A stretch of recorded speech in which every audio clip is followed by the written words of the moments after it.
Rasulullah sallallahu alaihi wasallam pernah bersabda, hubbud dunya ra'su kulli khati'ah.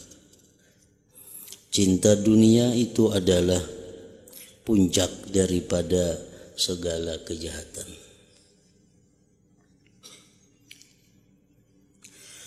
Namun demikian, dunia juga adalah ladang untuk akhirat. Namun demikian, dunia juga adalah ladang untuk akhirat. Maka siapa yang mengambil dunia sekedar yang ia perlukan, yaitu sekedar yang digunakannya untuk sampai ke negeri akhirat, maka dunia yang seperti ini adalah ladang akhirat.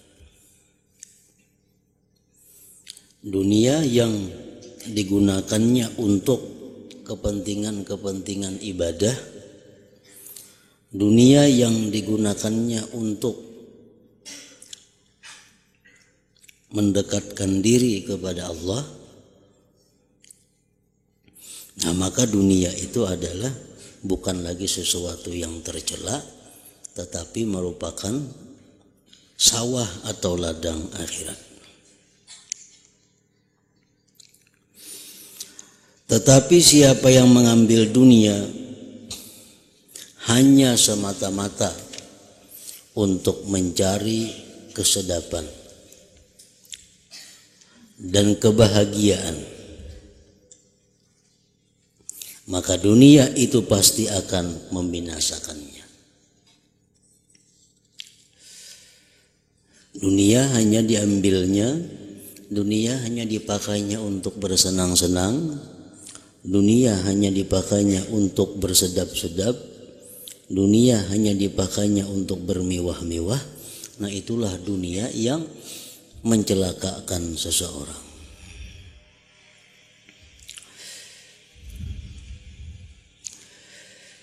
Inilah sedikit sebanyak yang kami sebutkan dalam bicara takwa yang zahir.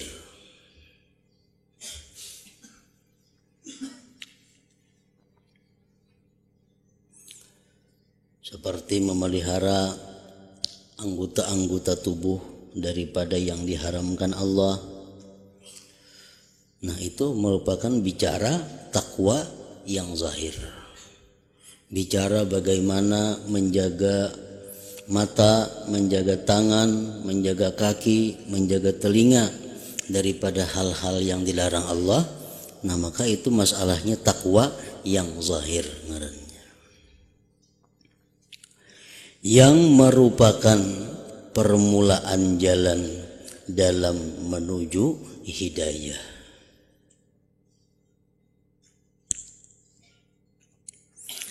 Apabila engkau mencoba akan dia dan engkau dapati nafsumu dapat mengikutinya, kita sudah membaca bagaimana dosa-dosa yang ada di telinga, kalau kita dapat menjauhinya, kita sudah mengetahui dosa-dosa yang diakibatkan oleh mata, lalu kita bisa menjauhinya. Nah, sudah bisa, maka teruskanlah dengan membaca kitab Ihya Ulumuddin supaya engkau sampai kepada bicara takwa yang batin. Seperti kita melaksanakan sembahyang,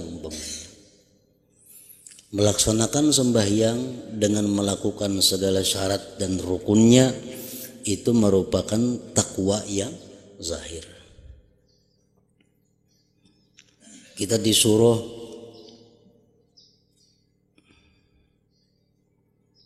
berwudu. Nah, itu artinya kita disuruh melakukan takwa yang zahir.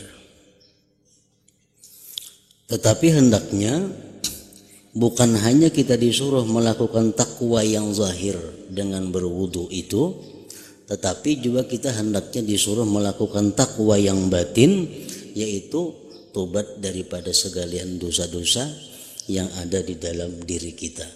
Itu merupakan persamaan daripada wudhu itu. Kita disuruh sebelum sembahyang menutup aurat. Menutup aurat artinya, aurat itu artinya aib. Kada pantas orang menghadap Allah dengan membuka aibnya. Lalu disuruh tutup aurat. Aurat laki-laki mulai sini sampai sini, aurat bini-bini sini sampai sini. Nah, itu merupakan takwa yang zahir ngarannya. Nah, kalau sudah kita melaksanakan takwa yang zahir, kita dituntut pula untuk melakukan takwa yang batin. Takwa yang batin persamaan daripada menutup aurat. Kita disuruh menutupi aurat hati. Menutupi aurat hati macam apa? Dengan malu kepada Allah, dengan menyesali perbuatan dosa, dengan takut kepada keagungan dan kebesaran Allah. Nah, itu merupakan takwa batin yang menyamai dengan menutup aurat. Kita disuruh sebelum sembahyang menghadap kiblat.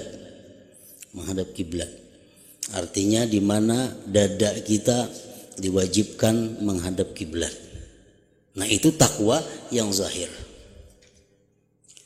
Sebagaimana kita kada sah menghadap yang lain daripada kiblat waktu sembahyang, maka takwa yang batin persamaannya itu adalah bahwa di dalam sembahyang hati kita selalu menghadap kiblat. Kiblatnya hati adalah sahibul bait, orang yang punya baitullah. Kalau zahir kita disuruh menghadap baitullah, maka batin kita disuruh menghadap yang punya baitullah. Nah, jadi setiap gerakan-gerakan takwa yang zahir itu pasti ada di dalamnya takwa yang batin.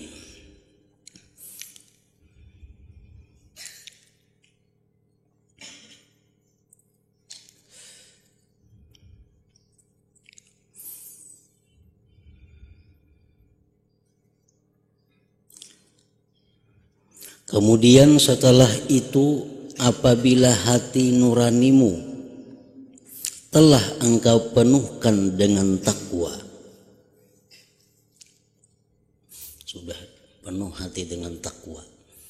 Jadi bukan hanya zahir yang berpakaian dengan takwa, tetapi hati kita pun sudah kita isi dengan takwa yang batin tadi. Maka ketika itulah akan terbuka hijab, akan terbuka dinding antaramu dan antara Tuhanmu. Dan akan terbuka pula bagimu segala cahaya ma'rifat, dan akan mengalir daripada hatimu pancaran hikmah, dan akan jelaslah bagimu segala rahasia alam mulki, alam yang nampak di mata, dan rahasia alam malakut, alam yang tidak tampak di mata.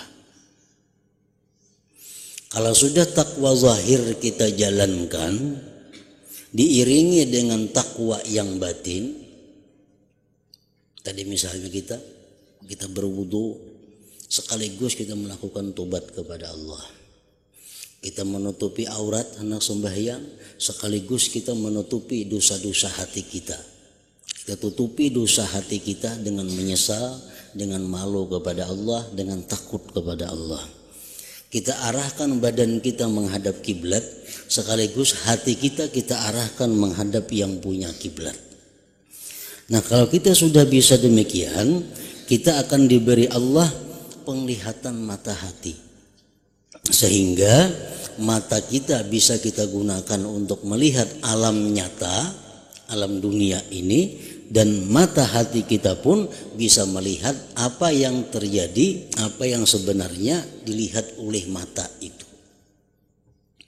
Kita ambil contoh orang-orang yang diberi Allah penglihatan mata hati.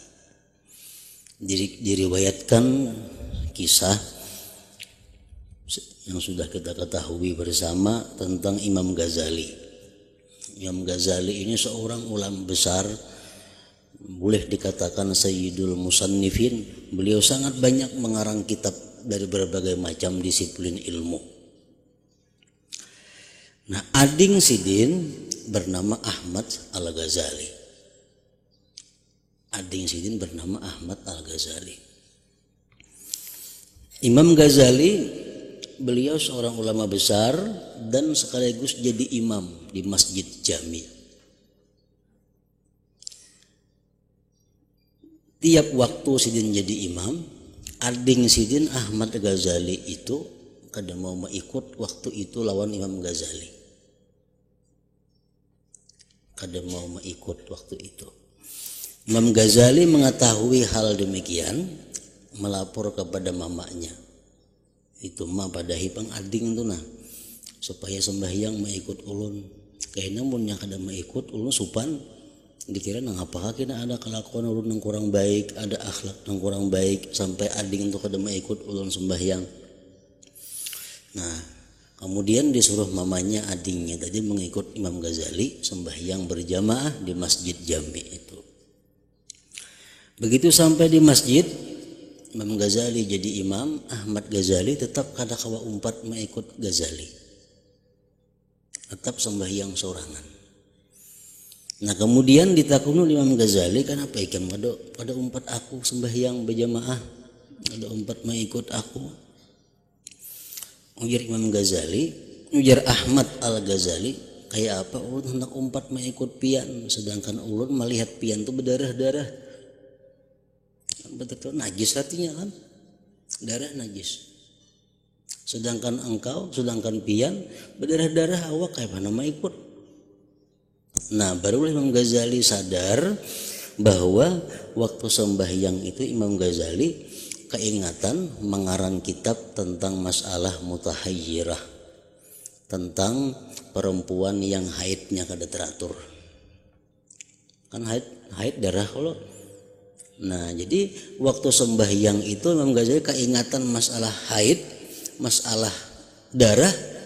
Nang ading melihat bahwa Imam Ghazali itu awaknya berlumuran dengan darah. Lalu kada kau mengikut.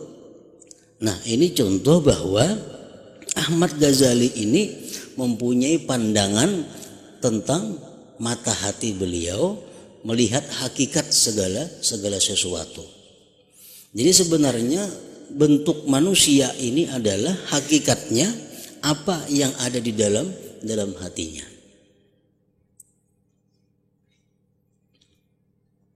Ada salah seorang aulia Allah Subhanahu wa taala punya anak dilamar oleh seseorang. Nah, melamarnya orangnya bagus, sempurna, ada kurangnya. Tapi Sidin menolak lamaran itu. Cuma aku terima melamar anakku. Lalu jangan bini Sidin kenapa kada diterima? Bapakku malah menerima lamaran babi ini tuh datang ke sini. Babi nama lamar aku lah menerima. Nah, kenapa demikian? Karena orang yang melamar ini hatinya itu dipenuhi dengan sifat tamak. Hatinya dipenuhi dengan sifat luba. Tamak dan luba itu merupakan sifat babi. Nah, jadi wajah yang dilihat oleh mata hati beliau bukan manusia, ini adalah babi. Nah, jadi hal-hal semacam itu tentang ketajaman mata hati seseorang itu bisa didapatkan apabila sudah menjalankan takwa yang zahir dan takwa yang batin tadi. Itu yang maksud dengan terbuka hijab antaramu dan antara Tuhanmu, dan akan terbuka pula bagimu segala cahaya ma'rifat, dan akan mengalir daripada hatimu pancaran hikmah, dan akan jelaslah bagimu segala rahasia alam mulki, alam yang nampak di mata, dan rahasia alam malakut, alam yang tidak nampak di mata. Dan akan mudahlah bagimu mencapai ilmu hakikat yang menjadikan engkau memandang rendah terhadap ilmu yang baru-baru yang tidak ada disebutkan di zaman para sahabat dan para tabi'in radhiyallahu anhum ajma'in.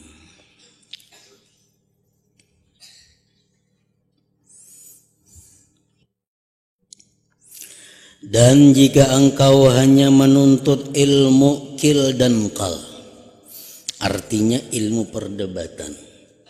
Kita menuntut ilmu hanya untuk dijadikan bahan pandiran, kita menuntut ilmu hanya dijadikan bahan untuk pembicaraan. Dan ilmu perbelahan dan khilafiyah, artinya ilmu masail khilafiyah, kita memperdalam ilmu tentang khilafiyah.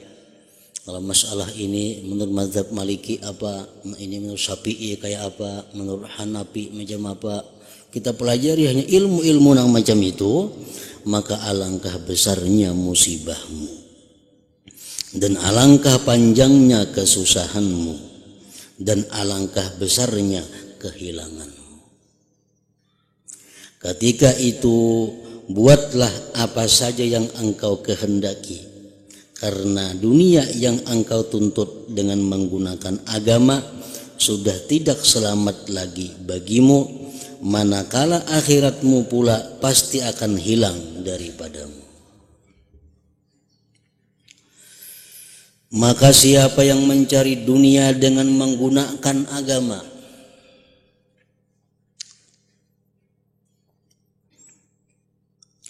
ia akan rugi di dunia dan di akhirat. Dan siapa yang meninggalkan dunia dan memberi penumpuan kepada agama, pasti ia akan untung kedua-duanya sekali. Orang yang beramal, orang yang beribadah karena Allah, orang yang beribadah karena akhirat, otomatis dunia pun diperintah Allah untuk menghampirinya. Nah, orang-orang yang beribadah kepada Allah tapi dengan tujuan dunia, maka Allah perintahkan dunia untuk lari daripadanya. Sebagaimana dikatakan oleh Ja'far As-Shadiq radhiyallahu an, Allah Subhanahu wa taala berwahyu kepada dunia begitu Allah menciptakan dunia ini, menjadi Tuhan, ya dunia ukhdumi man khadamani. Wahai dunia, engkau berbaktilah, engkau berkhadamlah kepada orang-orang yang berkhadam kepadaku. Itu sudah perintah Allah. Ya dunia ukhdumi man khadamani.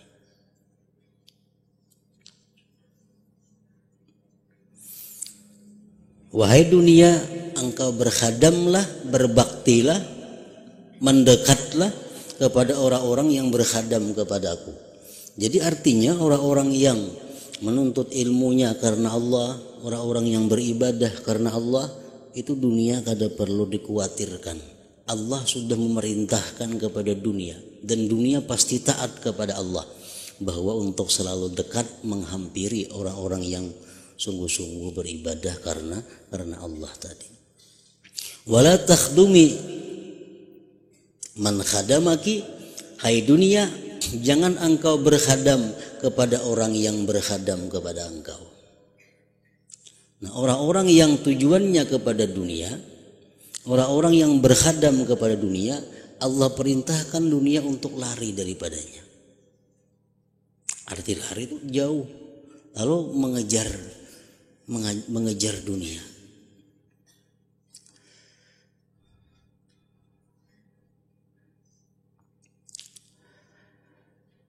Dan siapa yang meninggalkan dunia, artinya hidupnya kadada untuk motivasi dunia.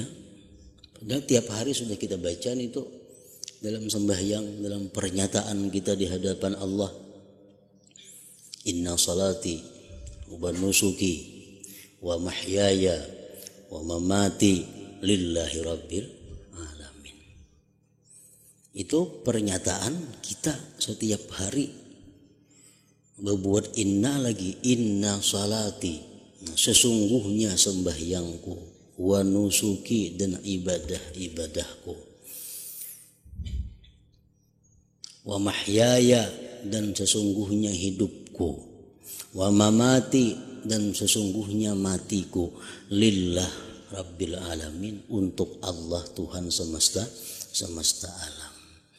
Nah, jadi artinya bila mana kita hidup sebagaimana apa yang kita ucapkan setiap hari itu karena Allah, nah maka yang lain daripada Allah diperintahkan untuk membantu kita, untuk berkhadam kepada kita. Maka inilah kata-kata pertunjuk untuk engkau memulakan perjalananmu pada bermuamalah dengan Allah Ta'ala, dan menunaikan segala suruhannya dan menjauhkan segala larangannya.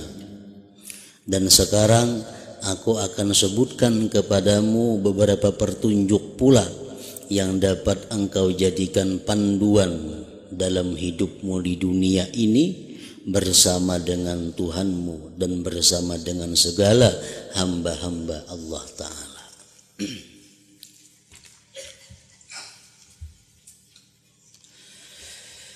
Bahagian ketiga, adab-adab pergaulan dan persahabatan dengan Khalik Tuhan dan makhluk. Satu, adab-adab dengan Allah Ta'ala. Adab apa semalam artinya? Adab artinya apa? Kullu ma yuhmadu qaulan wa fi'la. Kalau tiap-tiap yang dipuji, baik itu perkataan atau perbuatan, itu ngarannya adab.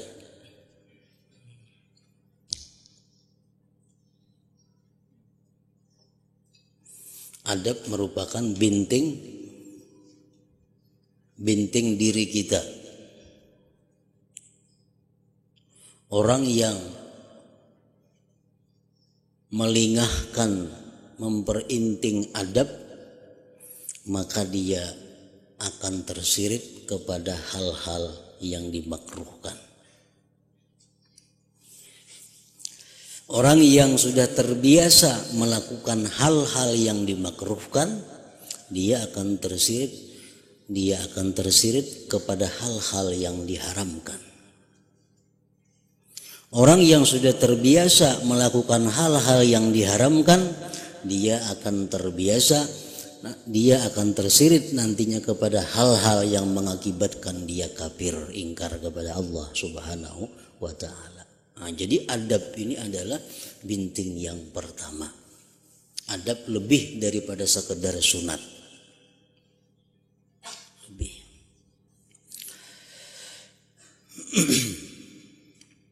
Pertama, adab-adab dengan Allah Ta'ala. Ketahuilah bahwasanya sahabatmu yang tidak pernah bercerai ia daripadamu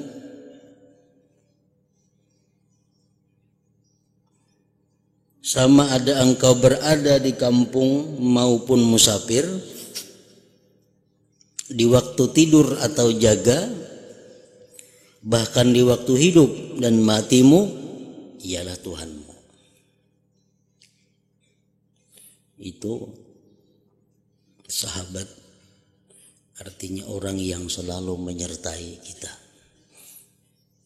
Sahabat itu apa asal katanya? Sahibah. Kalau sahibah apa artinya? Beserta.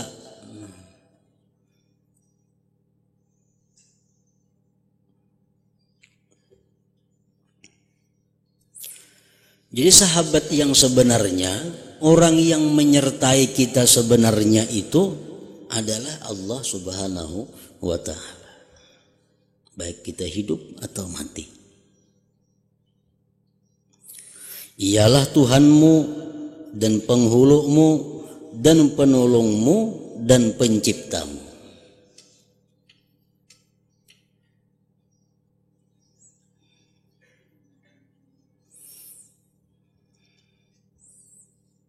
Ada dua perkara yang kita kada terlepas daripada dua perkara itu dari Allah Subhanahu wa taala. Pertama, kita diberi Allah nikmatul ijad. Yang kedua, kita diberi Allah nikmatul imdad. Nah, itu sampai kita kada ada batasnya. Pertama, kita menerima nikmat dari Allah, nikmat diadakan. Dulunya kita kada ada. Sekarang kita ada. Nah, kita menerima nikmatul ijad ngarannya, nikmat diadakan. Dan Allah Subhanahu wa taala kada hanya itu memberikan kita nikmat, begitu diadakan Tuhan lepas kada. Disambung Tuhan dengan nikmatul imdad, nikmat bantuan. Nah, setiap detik daripada hidup kita kada akan bisa lepas daripada imdad, bantuan atau pertolongan Allah Subhanahu wa taala.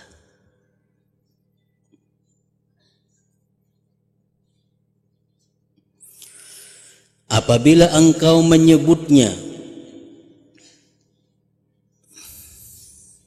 Dia akan ada bersama denganmu.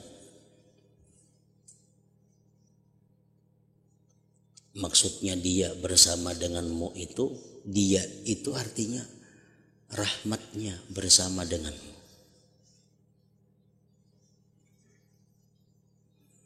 Bila kita sebut Tuhan, bila kita sebut Allah, maka rahmat Allah itu bersama kita.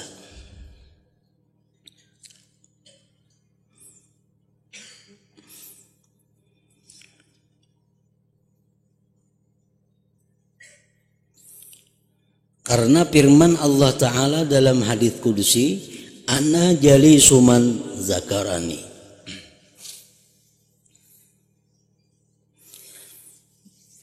Artinya aku sekedudukan bersama siapa yang mengingatku. Allah tuh semajlis, sekedudukan bersama-sama dengan orang yang mengingatnya. Begitu hati kita ingat kepada Allah, di saat itu kita menerima rahmat dari Allah. Setiap manusia itu pasti bersama Allah. Cuma ada manusia yang bersama rahmatnya Allah, ada manusia yang bersama laknatnya Allah. Innallaha ma'as sabirin. Allah beserta orang-orang yang sabar. Berarti orang kada sabar itu kada bersama Allah lah. Kada. Orang kada sabar pun beserta Allah juga. Orang sabar beserta Allah juga. Cuma bedanya orang yang sabar itu beserta rahmat Allah. Orang yang kada sabar itu bersama laknatnya Allah. Jadi semuaan manusia, semuaan makhluk kada bisa lepas daripada Allah. Kada bisa lepas daripada Allah, kada bisa lepas daripada penglihatannya, pendengarannya, pengetahuannya dan sebagainya. Nah, cuma untuk orang-orang yang ingat kepada Allah, di saat itu Allah menyertai kita dengan rahmatnya. Ana jalisu man dzakarani, artinya aku sekedudukan bersama siapa yang mengingat.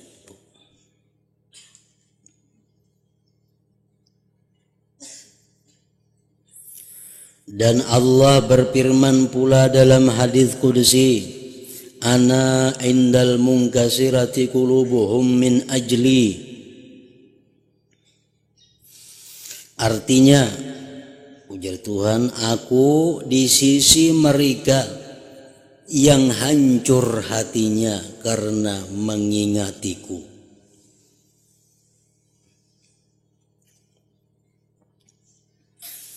Kita mengingat Allah, kita ingat pemberiannya, kita ingat nikmatnya yang kada terputus, kita ingat pemeliharaan Allah kepada kita, kita ingat semua kebaikan Allah pada kita. Kemudian kita ingat diri kita bagaimana kepada Allah, bagaimana kita seringkali kita durhaka kepada orang, kepada zat yang selalu berbuat baik kepada kita. Seringkali kita melanggar perintah orang yang menciptakan dan selalu membantu kita. Seringkali kita kadang mentaati perintah orang yang selalu baik kepada kita. Nah, di saat itu kalau kita mau tafakkur itu, kita akan malu kepada Allah. Kita akan sopan kepada Allah. Nah, di saat kita malu kepada Allah itu ngarannya munkasirah qulubuhum, di saat ngarannya pecah hati mereka, hancur hati mereka. Kita kada mencontohkan lawan manusia. Sidin itu rancak membantu kita. Sidin mencukupi segala keperluan kita. Pokoknya Sidin itu sangat baik kepada kita. Sangat baik kepada kita. Tahu-tahu kita ini khianat lawan Sidin. Tahu-tahu kita mencuntan benda Sidin. Tahu-tahu kita mencuri harta benda Sidin.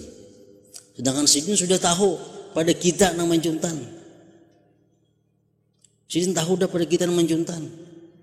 Nah, begitu kita bertamu Sidin, otomatis kita akan pecah hati. Sopan, bisa pucat muka kita. Punya beriman, kecuali hatinya kada beriman lagi atau sopan lagi. Orang-orang yang normal, orang-orang yang masih punya mata hati, pasti sopan.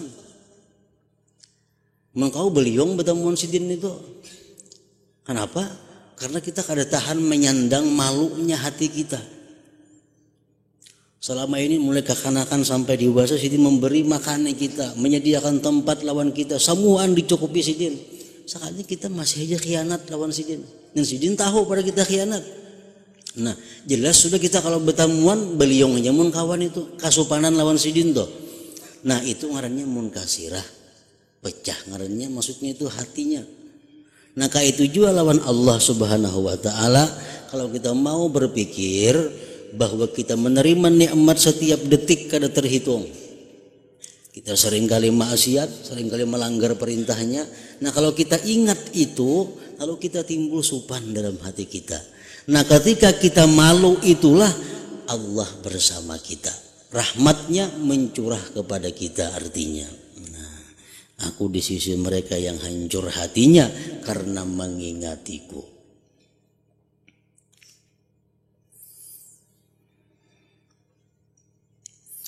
Jikalau engkau ma'rifat akan Tuhanmu sebenar-benar ma'rifat, pasti engkau akan menjadikannya sebagai sahabat.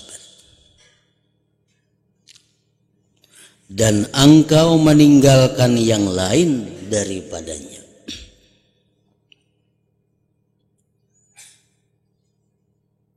Kalau orang sudah mengetahui tentang Allah, pasti kada hakun laginya bakawan lawan yang lain. Pasti kada hakun lagi bakawan lawan yang lain. Kenapa? Karena tahu bagaimana Allah tuh baiknya lawan kita, bagaimana Allah tuh sayangnya lawan kita, bagaimana Allah tuh memuliakan kita. Kita rancak melanggar perintahnya, kan jadi apa-apainya, bahkan ditambahinya lagi nikmat. Coba kita bakawan manusia, sekali berhutang kita kada bayar, kita kan mau hutangi laginya. Hanya sekali berhutang, kada bayar kita kan mau hutangi lagi. Nah, lawan Allah beribu-ribu kali kita maksiat, tetap diberikannya nikmat, diberikannya macam-macam. Nah, makanya kalau orang sudah ma'rifat dengan Allah, kada mau lagi bakawan lawan yang lain, kada mau lagi jinak lawan yang lain, karena dia tahu bahwa Allah ternyata paling baik di antara sekaliannya itu. Jikalau engkau ma'rifat akan Tuhanmu sebenar-benar ma'rifat, pasti engkau akan menjadikannya sebagai sahabat dan engkau meninggalkan yang lain daripadanya. Yang lain di kiau bisa kada datang. Kalau Allah di kiau pasti datang. Belum di kiau kita sebut ngarannya aja sudah datang. Namun yang lain, makin kita dalam keadaan susah, makin dalam keadaan sakit, berpuluh kali mengiau bisa pura-pura kada mendengarnya.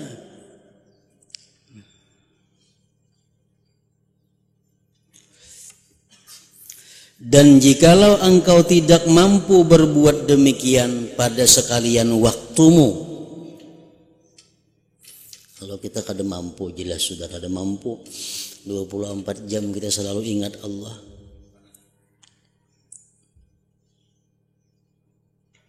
Maka janganlah kosong siang dan malammu daripada waktu yang telah engkau tentukan untuk bersunyi diri dengannya.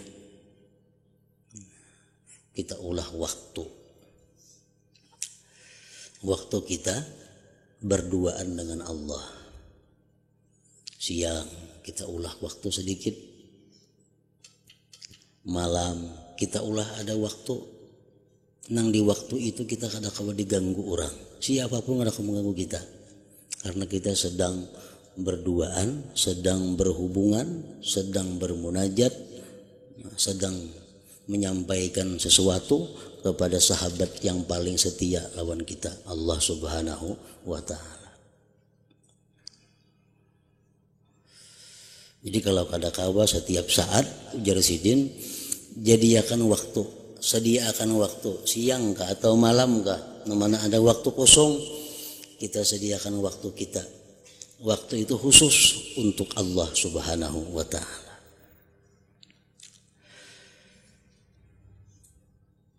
Dan engkau berlezat-lezat dengan munajatnya.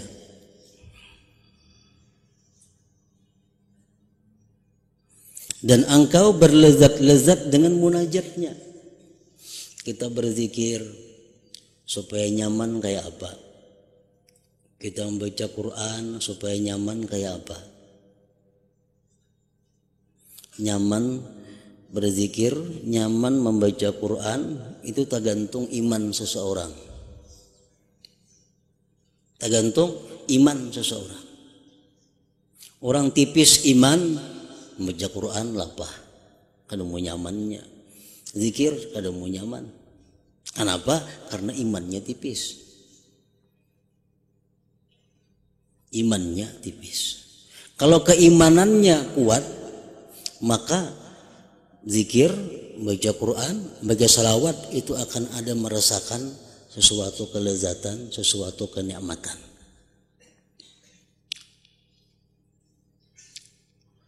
Kita ambil contoh.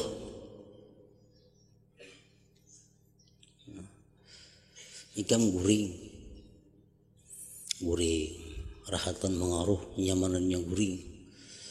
Digarak. Bangun. Kam ke pasar sumatna. Kam ke pasar sumat tukarakan aku ruko sebungkus. Kini bila ikam datang, kam ku beri duit 10 juta. Meluncat bebangun toh. Meluncat bebangun. Kenapa? Karenanya beriman benar lawan duitnya. Keimanannya kepada duit ini kuat benar, tebal benar, berluncat bangun, bertambung wasin kada lagi, mancap bersepeda. Padahal bangun guring adalah lapahnya, ada lapah. Di jalan ini gembira lagi nama hayal, ngukar baju, luar ini kayak segala macam di tengah jalan ini mahayal. Kada ada rasa lapah, kada ada duit 10 juta di hadapan mata. Nah itu orang-orang yang kuat keimanannya lawan duit. Orang yang kuat imannya dengan Allah, Allah sudah mengatakan, satu kali zikir yang kamu ucapkan, satu ayat yang engkau ucapkan, aku bangunkan satu gedung di dalam surga. Ini Allah, kadang mungkin berdusta.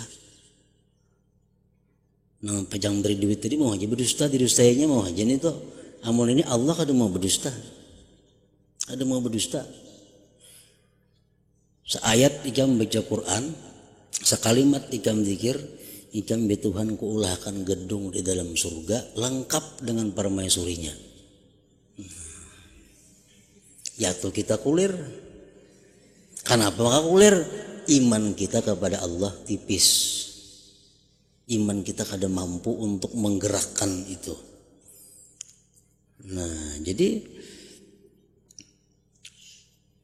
kada mau nyaman, kada mau lezat dalam berzikir kepada Allah Subhanahu wa taala itu. Dan engkau berlezat-lezat dengan munajatnya. Oleh karena itu, maka sudah menjadi kewajiban supaya engkau mengetahui adab-adab persahabatanmu dengannya. Kalau sudah Allah ini kita jadikan sahabat kita, maka kita ulah cara, kita amalkan adab-adab kayak apa supaya sahabat ini jangan lari daripada kita, supaya sahabatnya tetap bersama kita.